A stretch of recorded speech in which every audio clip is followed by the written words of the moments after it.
Ayan, muli nagbabalik po yung lingkod guys. Ayan, isang mapagpalang araw gabi sa ating lahat. Dito ay topic natin yung si Queen. Kumusta na kaya ang kanyang tatay? Yan. Alamin natin, no? And yung tatlong magkakapatid na nandoon nakatira sa bundok. At ito ay sobrang mahiyain. Yan. Inuulan ng biyaya si Joy. Salamat sa mga tao nandyan na nagmamahal, patuloy na sumusuporta. At may sinabi nga si Kalinga Prab, kada vlog ay parang daig pa ang sumasahod ng kinsenas. Yan. Eto guys, pakiclick ng thumbs up na sa ganun ay sulok sa palasa ng YouTube. Sana ay samahan niyo ako hanggang sa matapos ang ating video. At dito ay tatalakayin natin, meron tayong mga paalaala lang sa beneficiary. Sa mga bagong beneficiary. Yan. Mga bago po, si Queen and si ito tatlo magkakapatid. Pero ito na guys, mayroon tayo gagamitin na video clip. Ayan po. Yes. Pantaw Joy sa'yo sa kapatid mo kasi birthday pala niya ngayon. Grabe na yung yan. Happy birthday. Tubig at kuryente mo. Pwede mo ito pag-sigil. 5,000.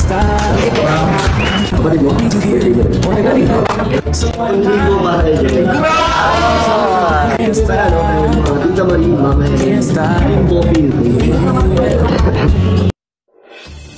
Dito guys, sobra yung kada shot ay inuulan ng blessings si Joy. Anong ibig sabihin nito? Isa lang ibig sabihin nito.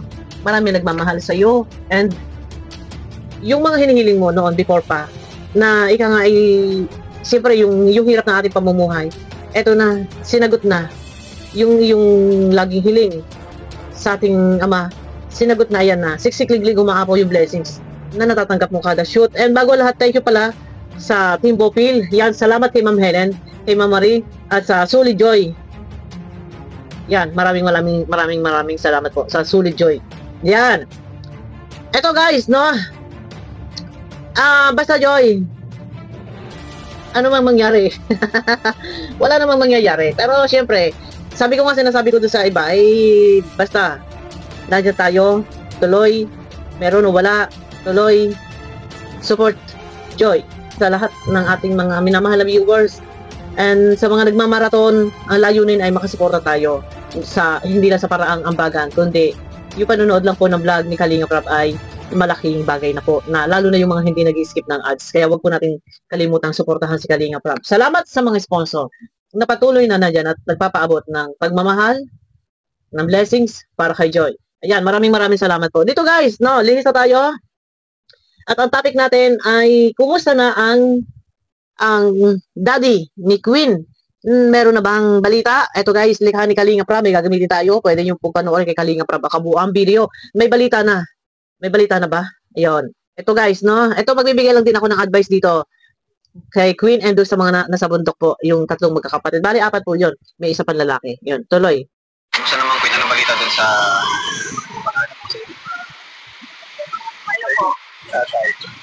Medyo malagaslas guys kasi yung sa video ni Kalinga Prab ay umuulan doon. So, pasensya na. Pero na-reduce noise ko naman na to. Kaya lang talaga medyo may malagaslas. Kumusta na Queen? Sabi ni Kalinga Prab, ang tungkol sa iyong tatay. Yan. Ang dami na rin pong nag-ano sa na po. Baka po may kilala daw po sila. Maraming connection, maraming Mayroon po Wait lang. Wait, balikan muna natin. maganda rin po kasi ang dami na rin pong Kumusta naman Queen? Anong balita dun sa ano po. Maganda rin po kasi ang dami na rin pong nag-ano sa po. Baka po may kilala daw po sila. maraming connection, maraming Mayroon po nagtatanong kung ano daw. Ayun, maraming nag-connection. Ito guys, so marami nagtatanong, marami yung kumukontak. Ayun, ako. Ayun, marami daw nagtatanong. So sabi ni Kalinga Prab, marami connection. Medyo iwas lang tayo muna. Siguro ay iwas kayo na makipag-transaksyon, makipag-usap sa iba. And mahirap po kasi na baka mamaya ay sasabihin nilang sila na yung gagawa ng paraan, lalo pat kung mga kalaban, kakarer nila yung paghahanap sa papa nyo, and then magkikita kayo ay kung ito yung mga kalaban. Iwas po muna siguro. Ito para lang sa akin guys, kasi nga kinakamusta ni Kalinga Prab, kumusta na yung paghahanap mo sa papa mo, marami raw yung kumukontak. Wait lang po ha. Pinayahin namin punta dito. Kumusta naman Queen? Anong balita dun sa Ano po? Tatay. Maganda din po kasi ang dami na rin pong nag-ano sa ano daw po, baka po may kilala daw po sila. So, maraming connection, maraming ano. Marami po nagtatanong kung ano daw po ito nila. Baka si baka daw po.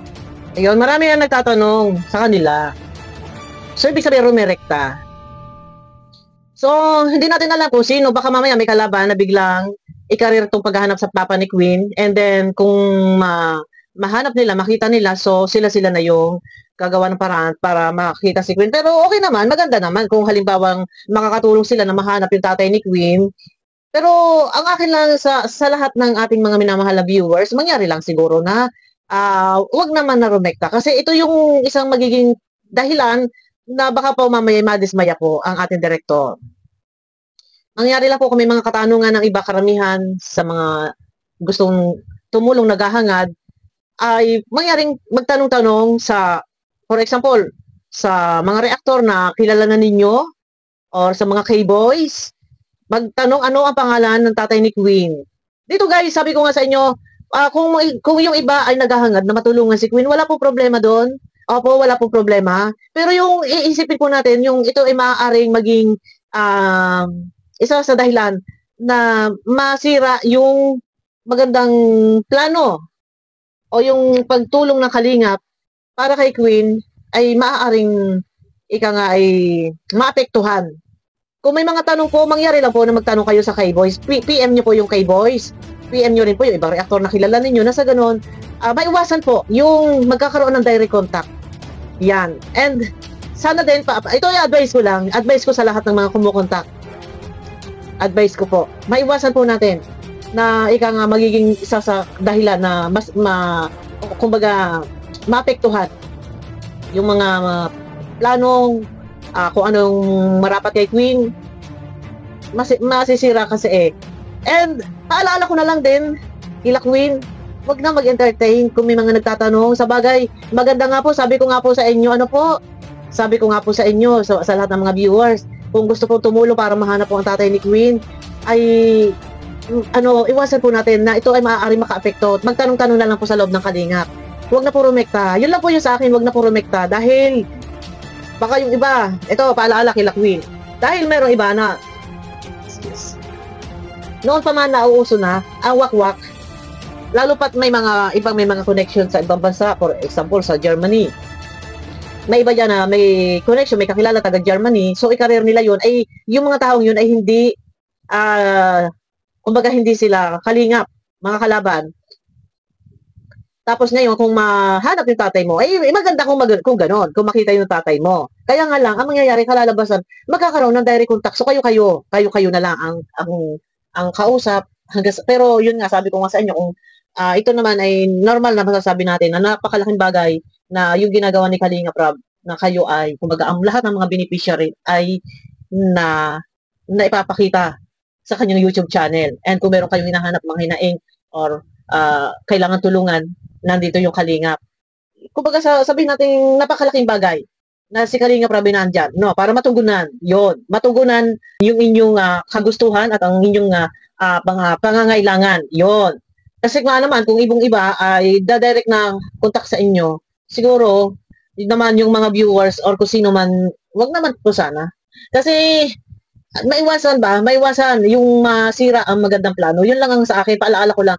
And, pwede naman siguro ngang sila na maghanap. Ay, syempre, okay lang naman yan. Wala naman problema kay Kalinga Prab. Hindi man magagalit si Kalinga Prab. Kung nakita nila, kung sino man yung mga naghahanap, nakita nila yung tatay ni Queen and then hindi na ito in-report kay Kalinga Prab. Tapos sila na yung nagplano. O may contact tayo dyan sa Daet. O dyan sa Iriga. O kung saan pa yan, sa lugar ni Queen. Sasabihin nila, nakita ko na yung tatay ni Queen. Andito na. So pupunta na ng Pilipinas. Makikita na sila. Dalhin niyo si Queen. Ganito. Yung mga ganong tipo na sana ay magkakaroon sila ng kumbaga hindi nawawala sana yung Kalingap. Ito paalala ko lang sa mga kumukontak. No, tuloy tayo guys. Ito po kapit dahil ano daw po, baka po may kilala daw po sila. So, maraming connection, maraming Marami po nagtatanong kung ano daw po ito nila. Baka si baka daw po kapit dahil ang nila. Yung Germany, di ba? Yun lang aking paalala ko lang, hindi lang po sa beneficiary. Magi sa mga viewers. And dito na, naku Diyos ko, eto na, lisa tayo guys, no?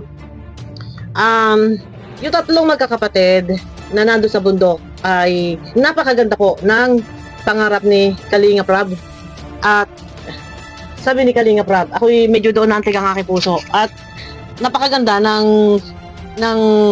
pag ano ni Kalinga Prab dito sa tatlong magkakapatid na nung dinalhan nila ng Jollibee, ng kutsyon, unan, ano pa, marana, no, yung mga nauna na marami na rin mga dalago sila Kalinga Prab. Mga timba, mga plato. Ako'y nantig ang puso doon. Yung sabi ni Kalinga Prab na ipararanas namin sa inyo ang hindi nyo naranasan, yung hindi nyo natikman. Di ba napakasarap sa pakiramdam, guys? Nasabi din ni Kalinga Prab na tutulungan na mapabahayan. Ito yung pinakamaganda dito, guys. Ang pagpunta doon nila Kalinga Prab, ito ay hindi lang, kumbaga, sabihin natin, kasi napakalayo nun lugar eh. Talagang dadaanan ninyo, puro putik eh. Damuhan, bundok kasi yun. Medyo mahirap ang pag-ahon doon, no? May sapa, meron pang sapa na dinadaanan. Napakaswerte, mapalad, kapag sila, kung sino man ang maispata ng Kalingap. Sa totoo lang, napakaswerte po. Bukod kila Kalinga Prab, ay may nagbigay pa ng tulong, mga damit. Yan. Sino kaya ito? Napanood niyo yun doon, guys. Sino kaya ito? Kalingap din. Kalingap. O, baka si Vincent, hindi si Vincent, lagi nala ko si Vincent. Baka si Red Zane. Yan. O, maraming damit. Salamat sa mga tumutulong. Yun. Napakinggan nyo ba yun, guys? Na nakatanggap sila ng kutsyon, ng mga kagamitan, may mga plato, balde, and nakatikim pa sila ng Jollibee. Ito medyo naano talaga ako dito sa tatlong magkakapatid na to. Ay, naantig ang puso ko doon sa sinabi ni Kalinga Prab. Talagang mahihain sila. Napakamahihain sila. Pero ito na. Bukod sa mga bigay ni Kalinga Prab ay nakatanggap sila ng maraming mga damit. Yan. Kaya yung kwarto sobrang daming damit ay bigay. Yon. Sino ba nagbigay sa Red Zane? Maraming salamat kay Red Zane. O sino ba nagbigay dito? Sa Red Zane ba? Ang sabi daw na, itong mga damit niyo po, binigay lang din po pala. Kaya po ang dami damit. Binigay ko lang kahapon. Ay, may nagbigay sa inyo. Sige na, alam mo na po kami na yan. Yun. Ayan. Binigyan daw sila nung, di ba, pumunta sila Kalinga Prab, tapos yun nga, sabi ni Kalinga Prab, ang dami niyo mga damit, may nagbigay po ba? O, so, binigay daw kahapon. Sino nagbigay? Pero tatanong pa ba ni Kalinga Prab yun? Kung sino ang nagbigay? Kung alam naman niyang si Red Zane ba ang nagbigay? Or iba? Yun na. Yun, no. Iba ba ang nagbigay? Hindi Kalinga. Pero ganun pa man. Salamat sa tumulong. Maraming salamat po. At deserve din po nito nila nanay at saka yung magkakapatid na sila ay matulungan. At sabi nga ni Kalinga Prab ay nagpapahanap si Kalinga Prab ng bahay doon sa kausap yung kasama. Doon sa labas. Dapat talaga sa labas, sa highway na. Huwag na doon sa bundok. Pero mas maganda kung para sa akin ay kung pababahayan ay doon sa malapit na ito ay matututukan. Dahil umaari ba ang mga wakwak ay dahil ang mga wakwak ay diyan na umaali-aligid ay ito nga ay may nagbigay na daw ng damit pero si Red Zane yata. Thank you kay Red Zane. Pero bakit itinanong? Si Red Zane nga ba? Pero bakit nga itinanong ni Kalinga Prab na balita ko binigyan kayo ng mga damit, ang daming damit. Oo po, kahapon binigyan po sila. So may nagtulong. Salamat sa tumulong. Pero kung si Red Zane to, bakit nga naitanong ni Kalinga Prab? Pero ganun pa man, mag-iingat at ang mga wakwak po ay nandyan. Babili, sobra. Ang pang-amoy ng mga yan, matalas po ang pang-amoy ng mga yan, mag-iingat po at sayang ang ating ipagkakayunais pata ng Kalingap ay mababago talaga ang buhay. Ayun na guys, abangan nyo ako sa aking next video. Mega love shoutout at baka naman po pwede guys, yung mga nakasubscribe na po sa akin, guys pakiclick naman po ng bell. May makikita po kayo dyan bell, pakiclick naman po. Pag naklik nyo yung bell, pakiclick naman po ng all. Yan. Ito po ay para updated po kayo sa akin mga video na i-upload. Para every time na ako may upload, lagi pong dadaan sa notification niyo. Ayan na guys, maraming salamat sa inyo lahat and yun na, abangan niyo ako sa aking next video.